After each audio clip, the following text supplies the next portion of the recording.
Hello, and welcome to another episode of Starside Chat. This one's episode 17. I am one of the hosts, Zach Owens, and joining me is Aaron Capo. Hello. How's it going? It's going well. How about you?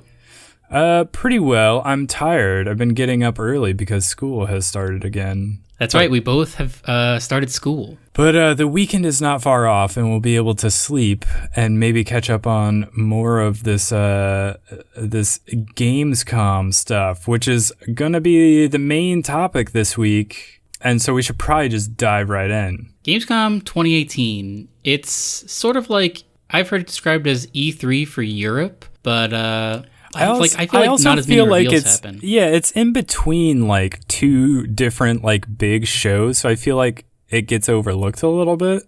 What else? What's so E3 and then what's the one that's after this one? There's one that comes up after this.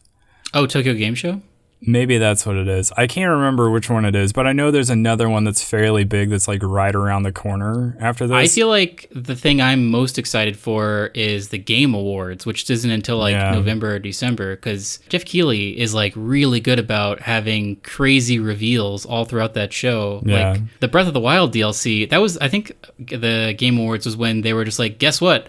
You can have a motorcycle now in Breath of the Wild, and it's available right now. Yeah. And everyone's like, oh my God. That is kind of turning more and more into like another E3, like a winter E3 or whatever. But which is great. Yeah, it is great. I was listening fairly recently to the Giant Bomb cast, and they were talking about how they don't even go to Gamescom anymore because it's like, it almost doesn't make sense for them to do it just because there's like big shows happening like both before and after that. So they just don't go to it anymore. And it doesn't seem like there's a ton of, there's one really big piece of news, but it doesn't seem like a lot of stuff gets revealed. It's sort of just like showcasing like, hey, remember E3? This is the stuff we had at E3. The demos are slightly different and like a few more things have playable demos.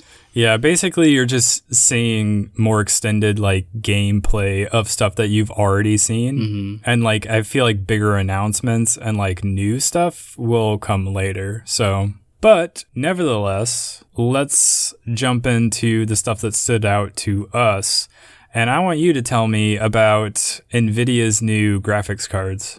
It's been rumored for a long time, Zach. It's been in the works, but Nvidia unveiled their new cards, their 2070 and their 2080s with RTX technology. You know what that is? I don't. Ray tracing is the big buzzword this year. What is it? Okay, I tried to do a little bit of research this so I could describe it to you, but basically what I think it is currently the way games are rendered is a process called rasterization, where basically lines are shot out from the camera or like the viewpoint of the character, and it's all just like triangles, and it's very it's gotten very efficient. Like they know that if any sort of geometry is not in the field of view of the camera, they have to ignore it, or like if some part of geometry is behind another part of geometry, they can ignore it. So that's how it happens right now. But that's not how human eyes work. Human eyes work by light being emitted from a source, and then that light sort of like bouncing around off of things, and then we see the light sort of bouncing off of objects. And that's sort of what ray tracing is, I think, it's mostly lighting, I want to say. Like, the end result of it is that light is being emitted from objects in a different way, and it's computationally very taxing, but these cards have ray tracing like modules on them that are dedicated to ray tracing, and the end result of that is like way more photorealistic graphics. Like, people are saying this is the biggest leap in graphics this decade, and people in film have been using it for a while, but they have time to render stuff. Like, stuff takes time to render, and you have that time, but video games, they'll have to render at like 60 frames a second, and so that can be a little difficult. So what I have heard is that these cards are great. They're not going to make they're not going to make current games look better. I mean, they are, but this ray tracing is only going to be implemented somewhat initially. Like, probably it'll make reflections and shadows in games higher fidelity, but there's not going to be a game that's like 100% ray tracing graphics for a while. It's just going to be slightly implemented. I was going to ask about that. I was like, so how much further out do we need to wait for like the games to really take advantage of this? I'm not sure about that. I saw people on Twitter speculating. Somebody asked a developer or somebody like, hey, this ray tracing technology is like the new hotness. Is this going to be like in the new console generation? And that person who is in the know was like, probably not this generation, but the generation after is going to be all about ray tracing. So, and it's so sort of a the new generation after. So does he mean the one that's upcoming, suspected like 2020, 2021? No. So the one after that. PlayStation 6, basically, unless something else changes. Ray tracing is, because the thing about rasterization, the current method of like rendering stuff in games is that it's gotten very efficient and it's built into all the workflows. And so to drastically change it, basically change engines around, like, I don't think it's just a plugin where like you can just click something in Unity and be like, oh, now I'm doing ray tracing. I wonder what that'll mean for backwards compatibility then. Also a super good question. Yeah, I mean, the fidelity it seems to give you is like a crazy leap. I don't know, we can maybe link it in the show notes, but there was a real-time demo. There's like a Star Wars demo. Did you see that ray tracing demo? Like back when they were first announcing ray tracing, like, I don't even, like GDC or something? No, but I want to see it. Actually, let me see if I can find it really quick. Hold on. So we can put it in the show notes. YouTube. I was going to say, it's all sounds fairly complicated to me, but Ars Technica put together some info that's way more detailed than we can like get into, and we'll link that in the show notes for sure. Here, really quickly, I want you to just watch this, and I want your reactions. Because the main thing it allows for is, like, very realistic shadows and, why did I write Star Ray? It should be Star Wars. Well, you're all about ray tracing, so Star Ray Tracing Wars. Take a look at that. Because it is real-time, so this is, like, it's not, like, baked-in stuff. But it looks cinema quality because the reflections and lighting is so good. Yeah, this does look really good. Like everything, they had to use Phasma because she's like all reflections. Like her character is being a reflection. It's just like crazy. The lighting looks so good. And this is like, they could pause, like this is a playable demo, I think. Not playable, but they can like, it's not pre-baked or like it's running in real time. So what you're telling me is like lighting and reflections and all of that are going to get like a huge leap forward. Exactly. And like I have heard speculation that in the coming months / year and a half, we might see like indies, like small independent projects that are sort of like proof of concept like fully ray traced games. And those are going to look like photorealistic crazy, but they're just going to be simplistic things, probably like toys or just like, I guess I'm thinking about, there's another ray tracing demo of these just like tiny little robots running around. So who's to say? But yeah, ray tracing you're going to hear a lot about in the next 2 or 3 years, and it's going to slowly get implemented. And who knows, maybe there will be some sort of technology implemented in the PS5 and whatever they're going to call the Xbox, but for now it's just something that's interesting and it's hot out the presses. And if you want to spend like $1,200, yeah, I was going to say, did they put a price tag on this? Because I'm guessing it's way up there. It's not cheap, I gotta say. People are saying you should hang out and not buy these for a while.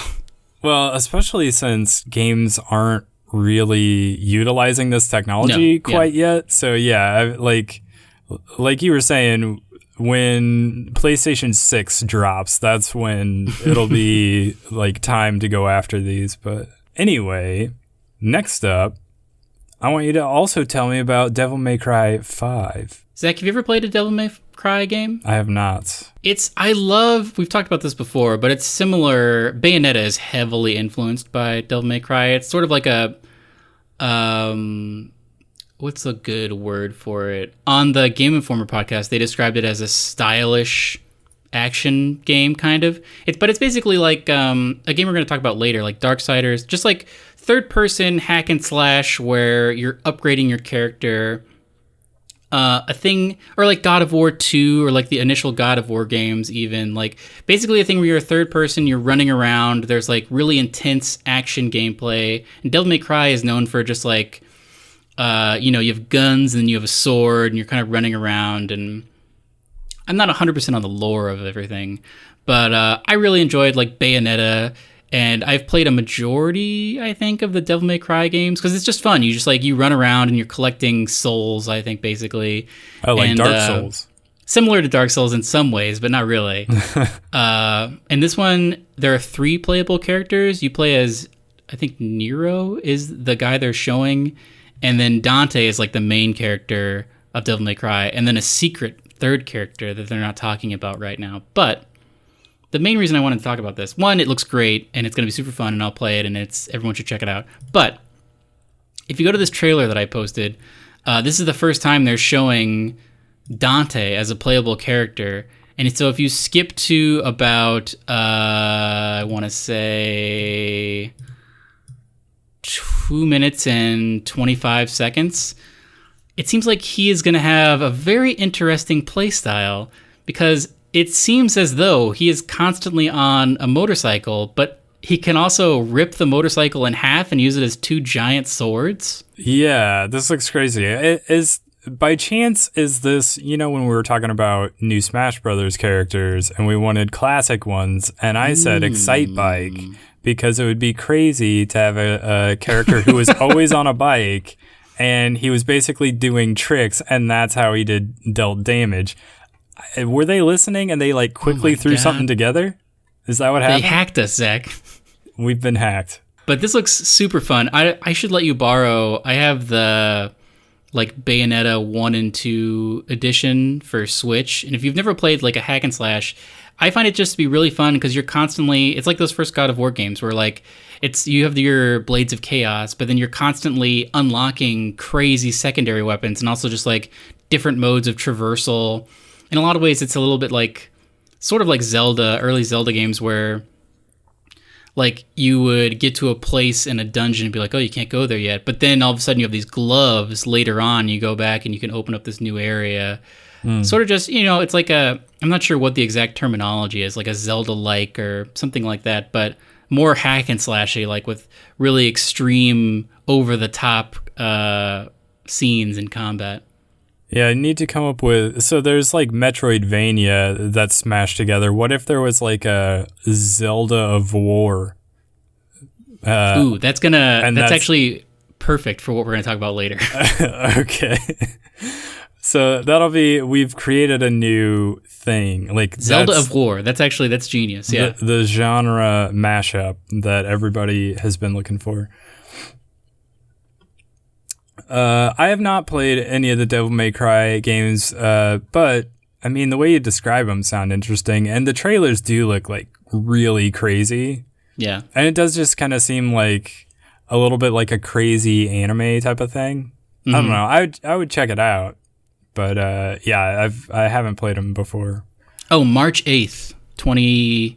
Hey, that's my birthday. Oh my God, Zach, it's coming out on your birthday. Is this a present for me? It could be. Maybe it is. So, moving on, another big name game is coming to the Nintendo Switch. Lay it on me, Zach. It's kind of random, but Saints Row the Third is coming to the Switch. Did you play Saints Row the Third? The only Saints Row game I've ever played is the fourth one. The fourth one is the one where you're in the Matrix, right? I mean, I've not played any of the Saints Row games. The fourth one starts and you are the president of America, and then maybe of the world actually, and then aliens attack and you escape, and you like they have trapped civilization in like a matrix, and so you get in, you like hack into that matrix. I think what it was is it was the same map from Saints Row the Third, but it was in the matrix. So like every once in a while you would walk up on someone and they'd have like crazy long arms or like no eyes because they'd be glitching out. It was very funny. And a crazy thing about those games is that Keith David plays himself in those, and he just like hangs out with you. That is funny. No, my question was going to be, why not Saints Row 4? Like, why is the third one coming to the Solid Switch? question. I'm not really sure. I have often heard that Saints Row 2 is like the best one. So I'm not sure what I like the reporting of this is so great because every gaming news outlet is basically like some form of Saints Row the Third is coming on Switch, I guess. Or like Saints Row the Third is for some reason coming out to Switch, or is that's great, I guess. Because why not? But all right. Well, but so the publisher of this, Deep Silver, they also do like they did a Red Faction, right? The re-release of that. I want to say they're just like, we have all these properties that we've not done anything with. Let's start re-releasing things and see like kind of, you know, what the reception is for these, and maybe we'll start making new ones. Wait, is Deep Silver affiliated with the THQ Nordic? Yeah, I think or maybe they just bought different, like they bought the different properties from, was it THQ that like closed down? I don't remember. Am I getting my facts wrong? I'm not sure, because this I think is related maybe to Time Splitters. Did we talk about that last week? I don't remember, but I do want them to bring back Time Splitters. THQ now owns Time Splitters and like heavily speculates since they did I feel like you're right about them doing Red Faction stuff. Like everyone is super into them releasing the first 3 Time Splitters games as like a package, which would be so fun. And also maybe if that does well, they make another Time Splitters. I played a ton of Time Splitters 2 on the GameCube back in the day. I believe I only played Future Perfect, which is the third one. So I didn't play that one. I wanted to because I was so into the second one, but I think by then like bigger series had come out and I had moved on. But I remember like the marketing for Time Splitters 2 was like the spiritual successor to GoldenEye, and so that's why I initially started playing it. But it was, I mean, it was like, because like Perfect Dark came out after GoldenEye, and that was really great, but that was more like, oh, serious, like the Illuminati and like aliens. And the tone of Time Splitters was just like very charming. Like it was very zany. There were monkeys happening. It was all over the place. Like crazy guns. Yeah, there were maps like from all over the world. It was kind of like, you know, before Overwatch, which gets credited for like, you know, having characters and locations all around the world. Like Time Splitters 2 was kind of already doing that. But yeah, like you could set up multiplayer matches offline, obviously, but like against bots. And so like this was kind of like before horde mode. Me and like a friend or my brother would like play, and we would like set up all these bots to come like attack us basically on these different maps. And you could even like create your own maps, which was kind of a fun thing to do. But and you could play as a monkey. Yeah, and that was the great thing. Like obviously Oddjob was the character to be in GoldenEye, but you could play as a monkey and you could dual wield weapons. Well, I guess you could do that in GoldenEye as well, but yeah, there were so many different crazy like wild characters that you could play as, or that you could like set up to come attack you. It was crazy. Zach, you mentioned Overwatch, and that made me remember there's Overwatch news as well. Oh, what is the news? It's all about D.Va. They released a new animated short all about D.Va. I watched it and it was good. But also there's a new D.Va-centric map in Busan, which is like that one train movie. You're familiar with that train movie? Yeah, Train to Busan. That's getting a sequel apparently. Was it not that one that was also getting like an American remake? That would not surprise me. They're making a Snowpiercer TV show. Oh, okay, maybe that's what it was. But I did watch that movie. I'm not super into zombie movies, anymore. Yeah, I did not watch it because I assumed it would end very depressingly. If I recall correctly, it kind of does. Did it leave itself open for a sequel? Because I think that did get ordered for a sequel. I mean, probably. It's been a while since I've seen it, but... Anyway, Busan. So new map. That's exciting. I did see that they released a new animated short for Diva, who is a character I've played a lot this year when I got... So I think we talked about this at one point. I bought Overwatch on PC and started playing on PC. And I started playing characters that I just never played before on PS4. And Diva was one of them. And I was like, this character is actually a lot of fun. I just was afraid to play the character before because I didn't understand like how it worked. And I was super bad at it. But it's a very fun character.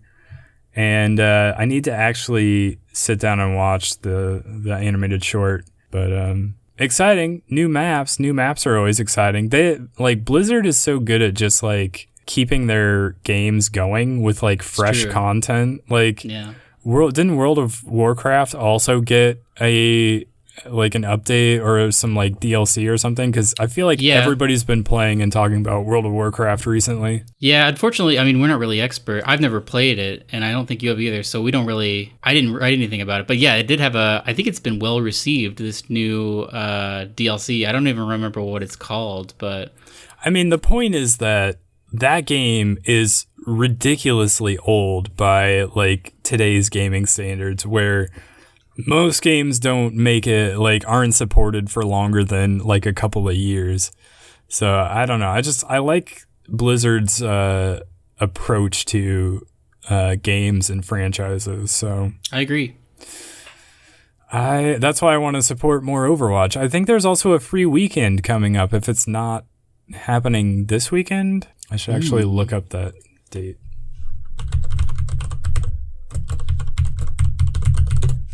Yeah, this weekend. Oh, man. Apparently starting now. Oh, my God. So as of this recording, you can go ahead and start playing Overwatch.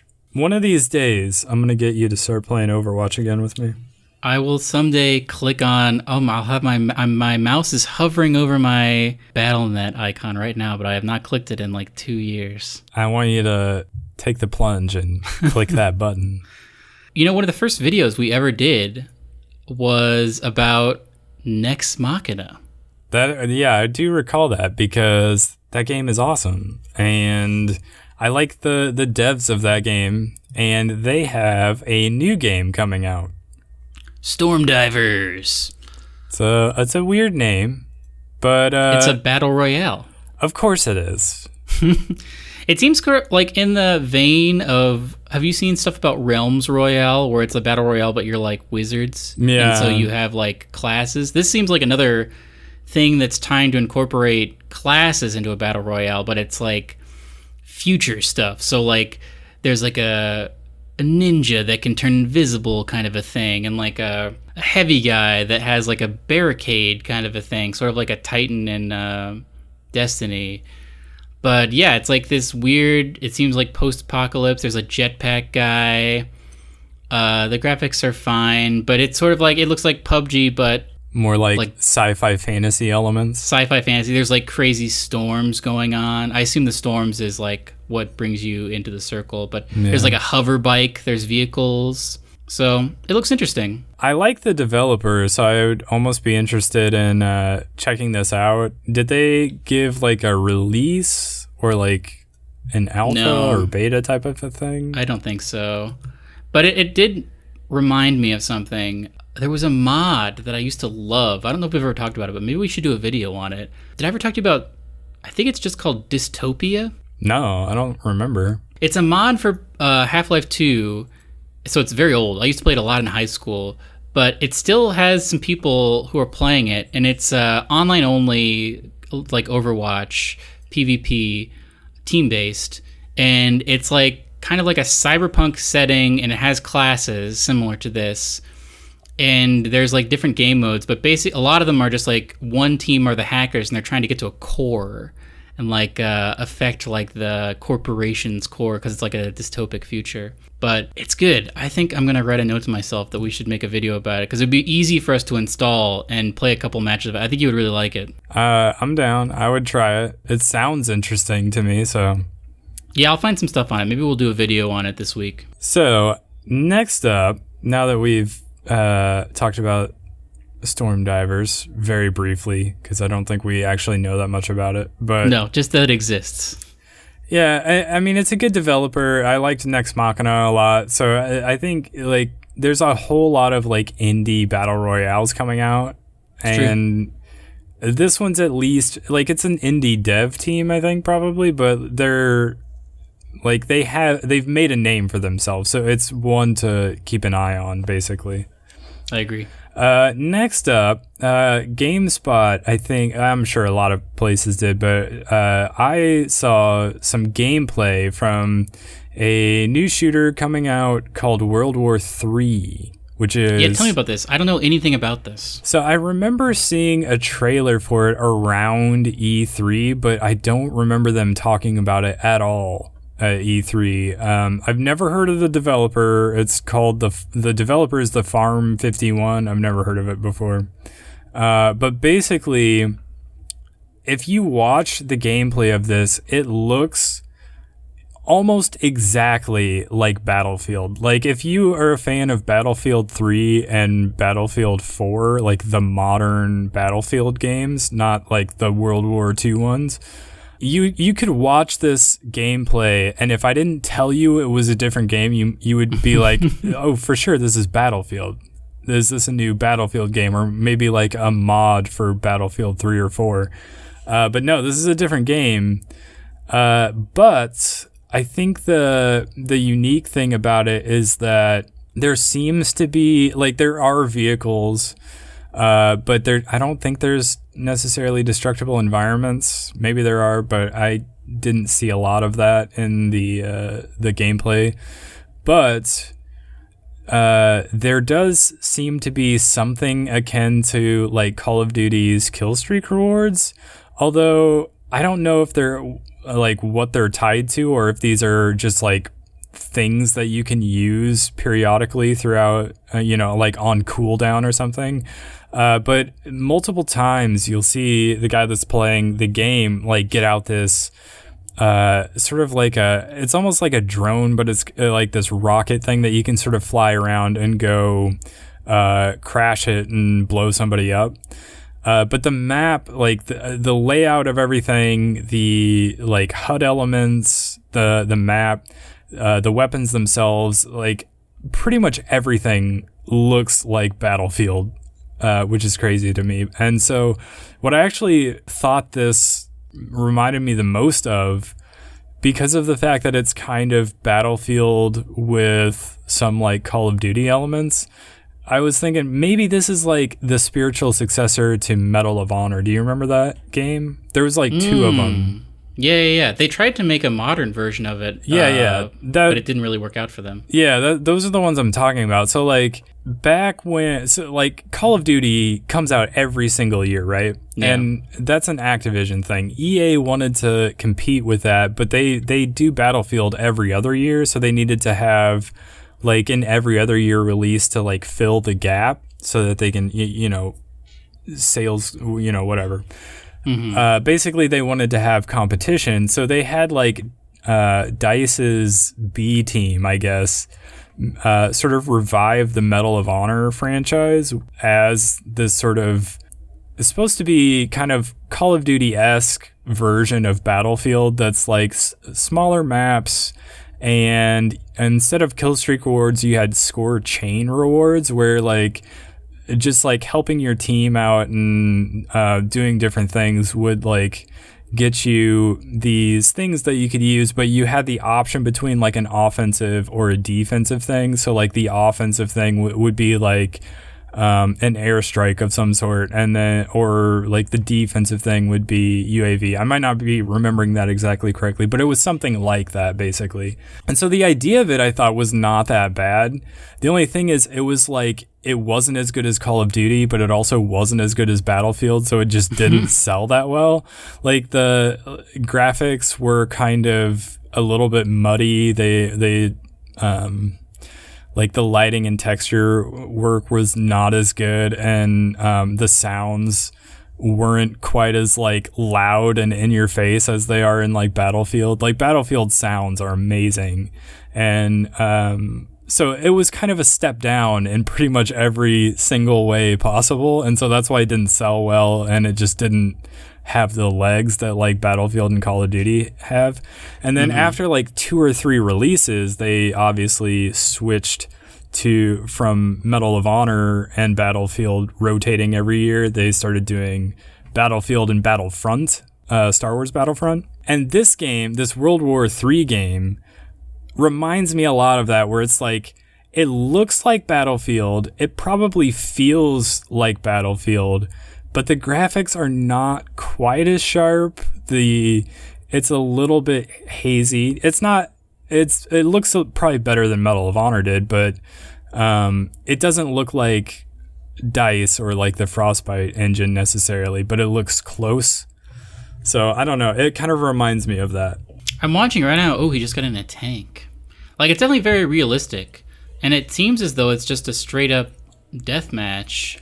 So yeah, from the outset, I would say similar to Medal of Honor, where like it's sort of an imitation of Battlefield. So like why is anybody going to play it over Battlefield? But this kind of leads into the next story I wanted to talk about, and the fact that Battlefield 5's pre-orders are down. Like, their numbers are weaker than expected, and so maybe people will play this because it's modern, it's not World War II, and it looks like it probably plays quite a bit like Battlefield, but it's just, it's not Battlefield. So I guess maybe people are going to be looking for something like this.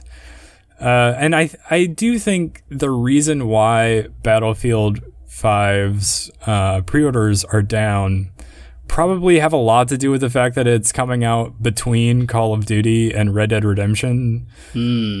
So that's not helping it. But also there's been this whole controversy about, like this female character on the cover, and there's like female soldiers or whatever. And so you have a lot of people complaining about that because they are saying it's, World War II, it's not accurate or whatever.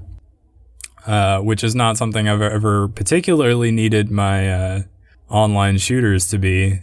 So I don't know why it's that big of an issue, but... Zach, I have 2 things. Okay.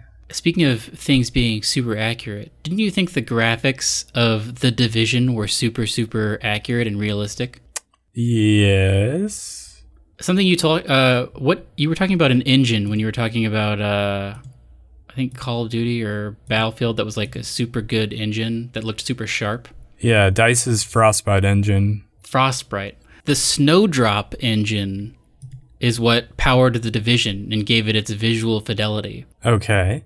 I thought that was interesting because I was playing Mario Rabbids earlier today, and I noticed that is on the Snowdrop engine. Oh, that makes sense. It's Ubisoft's. So isn't that crazy? This is another thing that EA and Ubisoft are apparently doing. I wonder if the new Assassin's Creed is also on that Snowdrop engine or not. But interesting. That would be a thing to look at, because EA is like, we have this really powerful engine that looks really, really good. Yeah. So they're making like all their various developers use it to build their games now.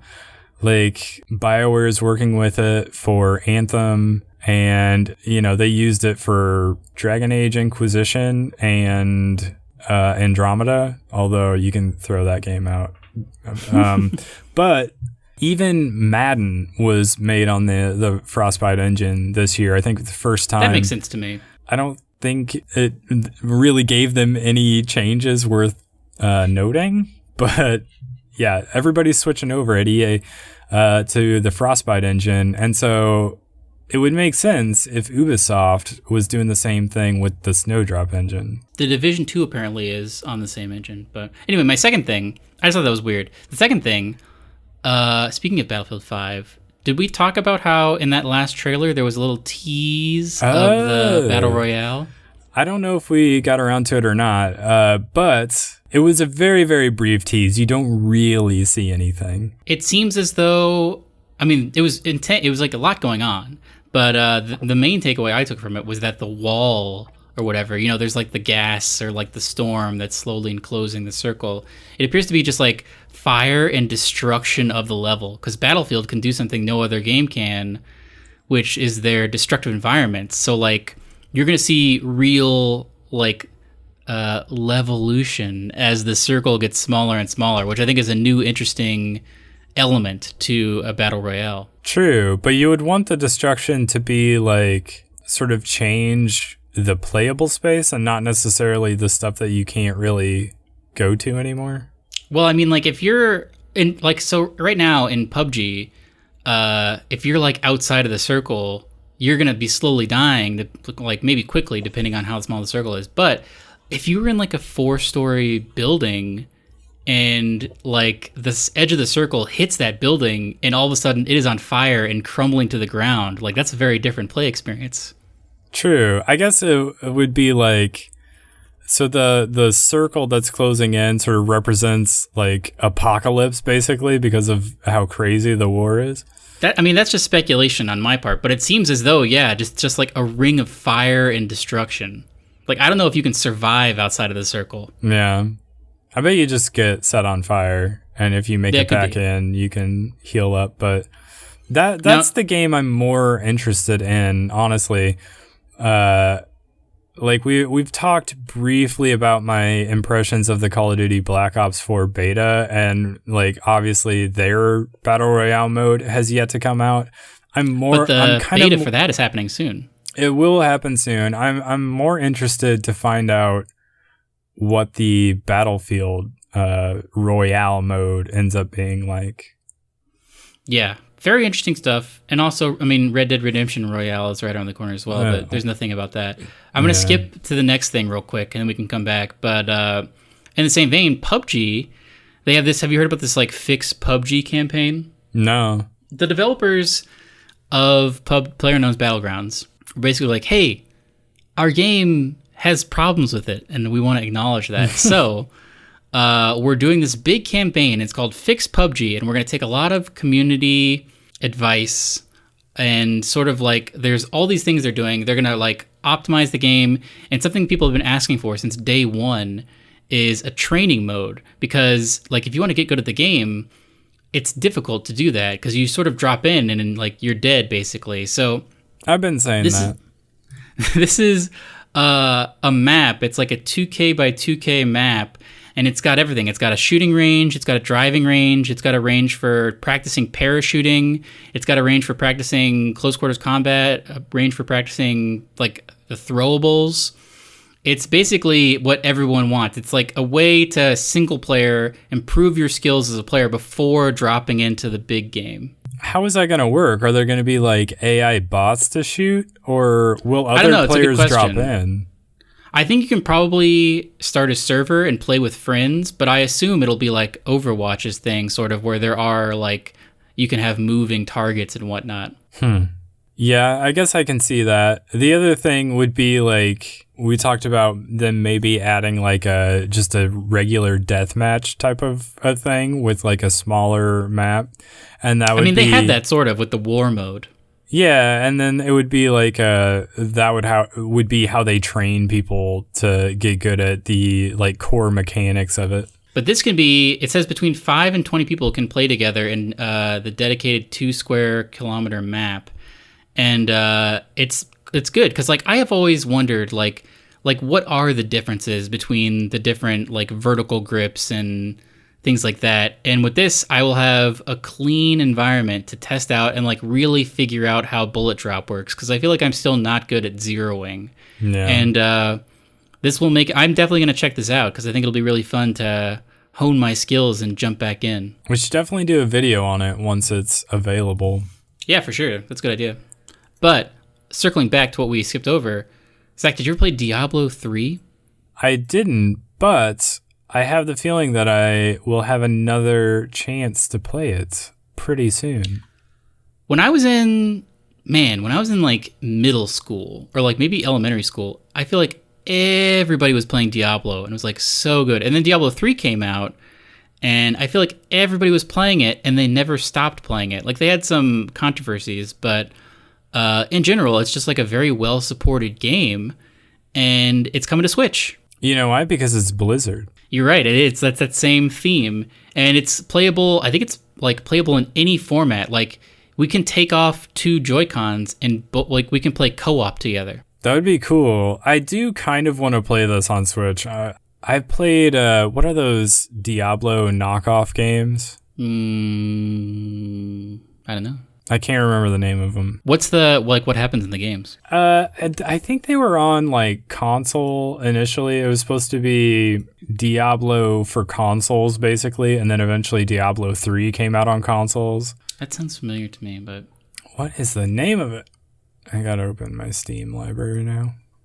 Torchlight. Oh, Torchlight. Yeah. Didn't you have like you could get like a dog that would bring back your loot in that game? I don't know anything about Torchlight actually. You could have a pet, I think, and I don't remember. It's been so long since I played Torchlight, but yeah, that was a fun game. I kind of liked the gameplay of it, and Diablo is like it's like the genre defining one, which is basically like Blizzard's whole thing. Like, they take this thing that already existed and they make their own version of it, and it ends up being like iconic. Yeah. This is Diablo 3 and every DLC that was ever released. This is like the complete Diablo 3 Ultimate Edition. Are you a fan of the Diablo games? Not super. I don't think I've ever played one, but I see the appeal of it for sure. Yeah. I've watched people play them, but yeah, I don't know. I've never really gotten into them. I mean, it's like a isometric version of Destiny in a lot of ways. That's true. Because it's all about that loot, you know? Yeah.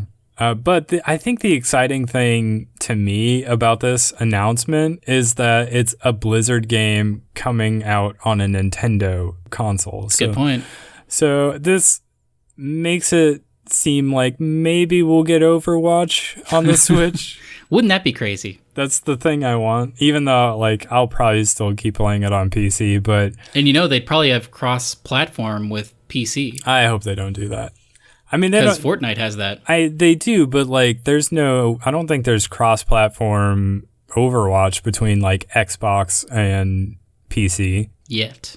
We just gotta keep putting pressure on Sony, and eventually everything will be cross. Like, it's gonna be because imagine a world. This is a world that's gonna happen probably, where like there's gonna be events in games that are just like ongoing, like Destiny, where it's like PlayStation versus Xbox, and you can like log on and play against the other console. That's like what kids are gonna have, and they're gonna be like, "What do you mean PlayStation and Xbox couldn't talk to each other? It doesn't make any sense." That's my version of the future, at least. I mean, that might happen one of these days. But here's a crazy thing that I was thinking about while you were saying all of that. Do you realize that Fortnite is like cross-platform between everything, including phone? Isn't that crazy? Now, is it cross-platform? When they say that, do they just mean like you can play your same account on all platforms? Or do they really mean like somebody on PC is playing against somebody on console who's playing against somebody on a phone? You know, that's a good question. I don't know. Definitely people on PC would have the advantage. I think that's how it is for Minecraft. If you have the like Windows 10 version of Minecraft or whatever, like PC and console and like iPad and whatever can all play on the same server. I felt super old asking that. Yeah, man. Like, I don't know about your college experience right now, but like I mentioned I had a YouTube channel about video games in one of my classes, and everyone was like, "Oh yeah, you probably like do a bunch of Fortnite stuff, right?" And I was like, "No, I don't do any Fortnite stuff." But like that's like every teen's interpretation of like games. I mean, it's bigger than Minecraft was, I feel like. Yeah, it's for sure bigger than Minecraft at this point because, yeah, if you talk about gaming at all, like that's the one thing people think about right now. It's crazy. It's the thing that people that don't play games or know pretty much anything about games, that's the one they all know about. I mean, right now you see, if you go to Target, there's an entire aisle of Minecraft stuff. And I wonder how easy it would be. Like, I wonder if we're going to see Fortnite stuff. I guess I haven't been to a Target in a while, but how could they do that? Because you just, like, customize there's not characters in that, you know? And there's not NPCs. Well, but they have marketing material that have just a custom character there, and it's clear enough that, oh, okay, that's Fortnite. Yeah, but I wonder, like, when we're going to start to see, the really cool thing we haven't talked about, but Nerf is putting out Overwatch weapons. Like, they have a version of Reaper's shotguns and, like, Diva's pistol when she's out of her mech. I wonder if we'll start to see, like, replica guns from Fortnite, like, via Nerf and stuff. I'm surprised we haven't already. Yeah, I'm sure somebody will jump on that eventually. Too much money to be made. Speaking of money to be saved, this kind of ties in everything we've been talking about, but THQ Nordic, they made, or have the license for at least, the Darksiders games, and I have played both of these, and they are, what do we call them? Zelda War-likes? Zelda of War? Zelda of War, yeah. These are quintessential Zelda of War games, more so the first one, but it's they've got a very unique art style, and it's basically the story of the four horsemen. Each game is a horseman. The first one you play as War, and the second one is Death, I think. I don't remember. I've played both of them, but they're from old console generations, and they're both great. Like, you're running around, you're playing, you're collecting souls, you're buying upgrades to your weapons. It's everything you want it to be. It's like Zelda.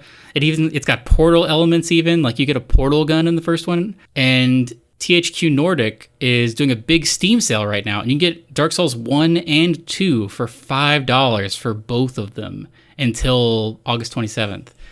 And I feel like it's a crazy good deal because they're both really good games, and I feel like no one ever talks about them. Yeah, they've probably just been, like, out for so long at this point. Although, didn't they do, like, a recent, like, remaster, re-release or whatever? They did, yeah. There's like a HD remaster for consoles, but I think the reason they're doing this is because the third one is coming out, I think, fairly soon, and you play as Wrath, who is like a female horseman and has a whip. I'm trying to remember what War's main weapon was. I think it was just a big sword, and then Death's weapon was a scythe. I think I played the first one, but I don't remember if I finished it. The first one had a lot of backtracking, which I was not super into, but the second one I thought was really, really good. And I just, like, you get so many cool, like, new mobility options and interesting weapons. I poured so much time into these games because they're just so, it's like, I think one thing like, Zelda is a great game, but one thing that is maybe not great at is, like, it doesn't have the most deep combat system, which is fine. It doesn't need it. Yeah. But this has a really deep, like, combo, like God of War almost, fighting system, but it's got the Zelda puzzles, it's got gadgets you're collecting that change your traversal options. Like, it's got it all, and it's got an interesting art style and some great voice acting all around. Just like the first and the second one are, I feel like, great games if you've got some time, you don't really have anything in your list of things you're going to play, and it's only $5 right now for two giant games. Is this just on Steam? Is this also on console? I guess it couldn't be. I don't know. I don't think it is. Yeah, I think it's only on PC. Yeah, which, I mean, I agree. The art style is great for these, but yeah, I guess it sucks if you don't have, a good gaming PC, or I guess you probably don't also need a. Yeah, these came out forever ago. Like, I think this was released in 2015, so it's not going to take a lot to run these. Like, especially the first one, Darksiders War Mastered Edition. It can probably run on pretty much anything. Yeah. This is definitely a deal that you should pick up on, especially if you're planning at some point to get, like, a new gaming PC or just a new PC in general. Like, you can just go ahead and buy these for, like, $5 and you'll just have, like... You'll have them forever. You'll have them forever, but you'll also have them just, like, waiting for you for the next time you've, got nothing else going on. So good. Definitely check them out. Well, I want to talk about stuff we've been playing and watching.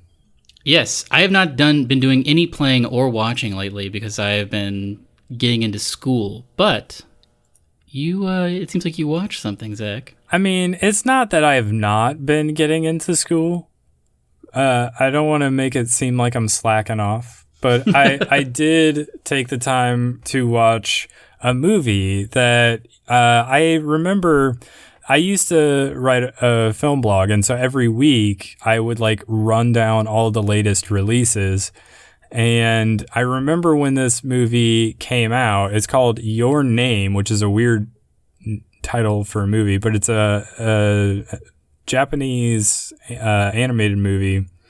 And I remember seeing the trailer for it, and I was like, I really want to see this. But there's like no way to see it because it's definitely not coming out here. Mm-hmm. And then like a year later, you were like, oh, by the way, I saw this movie, Your Name. It's super good and you should watch it. And I was like, that was the movie that I wanted to see that one time. And then like a couple of years later, probably, I finally got around to watching it. And yeah, it was super good. You know, it's the #1 anime movie ever in Japan. Yeah, it did very, very well in Japan, and I think it did pretty well worldwide as well. But yeah, I don't remember what the numbers were, but you know what is crazy about it? I assume you watched it on Amazon? I watched it on Google Play, actually. Oh, you did? So was it dubbed or subbed? It was dubbed. Okay, so you know that song that plays during like montages? Yeah. It's in English, right? Yes. It's also it's by the same guy. I watched the subbed version because I had just like downloaded it illegally back in the day. But that song is in Japanese, and so it's like a really good song. And so I was like, oh, I'll watch the trailer for the dubbed version to see if like what the voices sound like. And the same song happened, and it was the same singer, but it was in English, and it blew my mind. Yeah, Radwimps is this like, I think they're a Japanese band, and they just like they've got to be. Yeah, and they did all the music for this movie, and apparently they did all of it for the English version as well. It's crazy. But anyway, yeah, it's a great movie. So you liked it a lot? I did, yeah.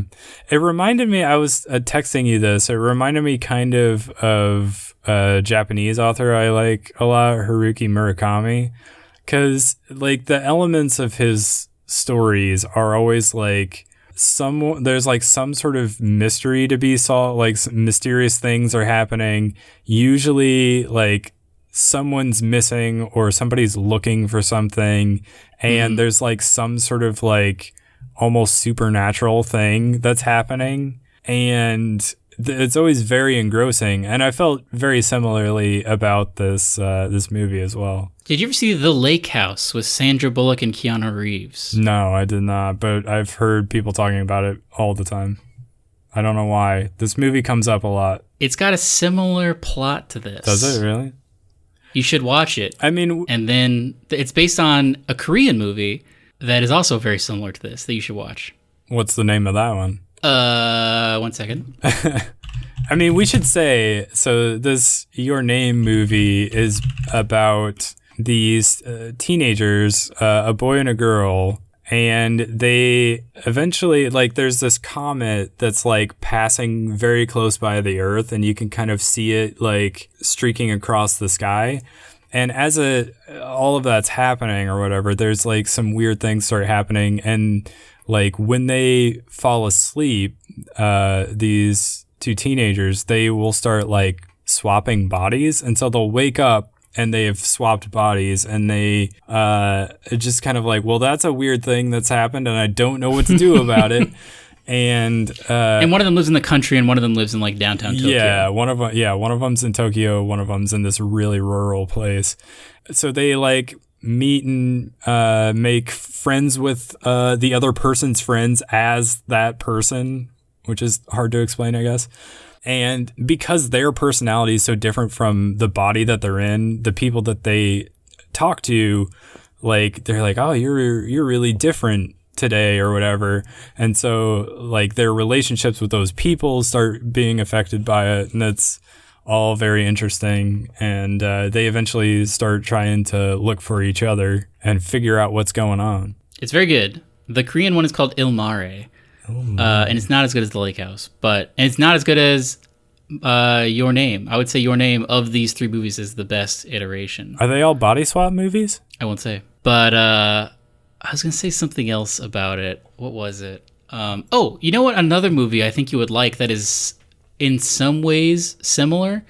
Have you ever heard of Summer Wars? No. That's something you should check out if you're looking for another movie to watch. I think in some ways it's very, very similar to Your Name. It has nothing to do with body swapping, and it's not nearly as engrossing, but it's another beautifully animated anime movie. I'm always up for another good anime movie or TV show. Zach, did you know? This is my new Did You Know segment. Oh, starting a new one, huh? Did you know Your Name has been optioned to be turned into an American movie? I did know that. I actually was looking stuff up about the movie after I watched it and saw that, is it J.J. Abrams? Yeah. Wants to, they bought the rights to it and he wants to make an American adaptation of it. How would you adapt this? Because the girl can't work at a shrine in America. Yeah, that's the question. How would it work? What would she be doing in a small town? Also, is it going to be animated or like live action? No, it'll be live action. All white. Are they just remaking The Lake House? I mean, that would be great. No, so you should watch Lake House before you draw too many parallels, because there's only one thing that's similar to it.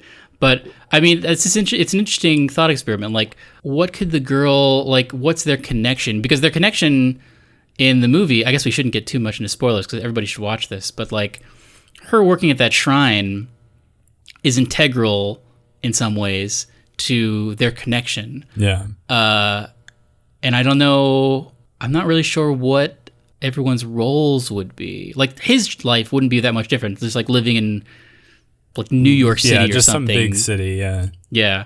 But hers would have to be very interesting because she'd have to live in a rural town. It would have to be rural, but it would also almost have to have like some sort of like Japanese cultural thing going on. Yeah.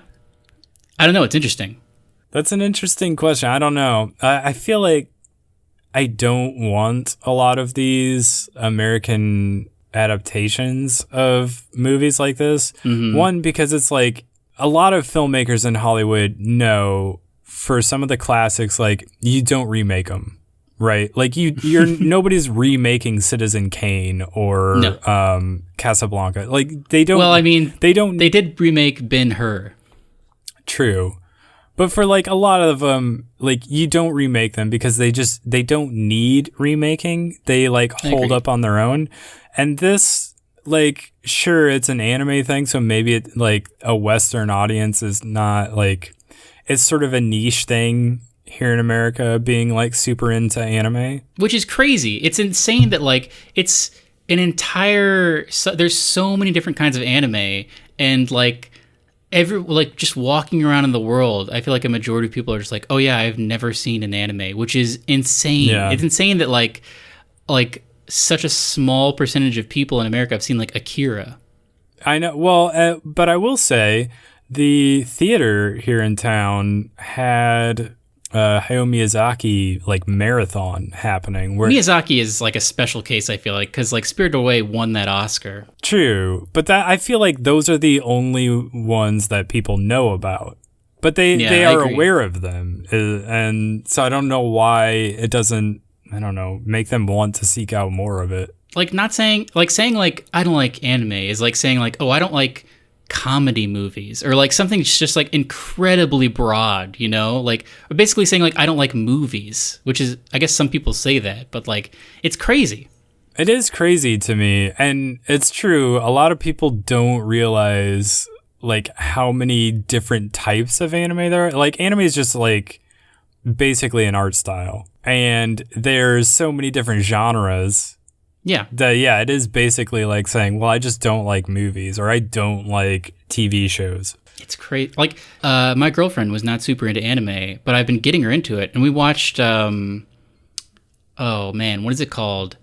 It was a new anime last fall, or last spring maybe. It was called like, hold on, please. A Place Further Than the Universe. It was this one season anime that was only 13 episodes long, but like it was just about these girls, and they decided to go to Antarctica, and there was some subplots, but like during the last episode, my girlfriend was just like weeping because it was like so emotionally impactful. And I don't think people realize, like, when they think about anime, they just think about like Dragon Ball Z or something, or just like people yelling and like emitting power nodes or whatever. Yeah. But there's like some very emotional, I mean, just like your name is like very emotionally impactful. Yeah, and it has nothing to do with these like superhumans like throwing balls of energy at each other. Yeah, exactly. Well, and another good one, if you're like trying to like feel out what anime is all about and like why you should be into it. Death Note is a pretty good one to like sort of get your feet wet with, because it's also not about, like, it is very Japanese, and that's why I think the Netflix American adaptation of that did not work out at all. But like the whole idea of like, what am I trying to think of? Ryuji? Is that his name? That's his name, right? The what do they call the death gods? Shinigami. Shinigami. Yeah, that's right. The whole idea of that just is like completely foreign in America, and so the idea of trying to like use that to adapt it to like a Western version of that just kind of doesn't work just right out of the gate. But anyway, yeah, it's a good one because you have these two people who are like super intelligent, but one of them's like committing crimes basically, and the other one's like this highly intelligent detective. And so like they're both sort of it's like a battle of wits basically to see who can make the other one slip up. And so they're kind of battling each other and it gets really intense, but also like just there's so many like super artistic ways that the animators went about some of the elements of that show. Like one of the things that stood out to me that I remember specifically was there's this visual part where the bad guy basically who has the death note, and if he writes somebody's name in it and he like knows their face, it like they die, right? And so he like figures out this one person like what her name is, and so he's gonna like write her name in the death note and she's gonna die. And I think she even like figures it out, but it's like too late to stop it at that point. And so like you see her kind of walking away, and like the environment around her just sort of like changes and starts looking like a staircase that she's walking up to, like a noose basically. Like this is like visual stuff that you don't get in other mediums.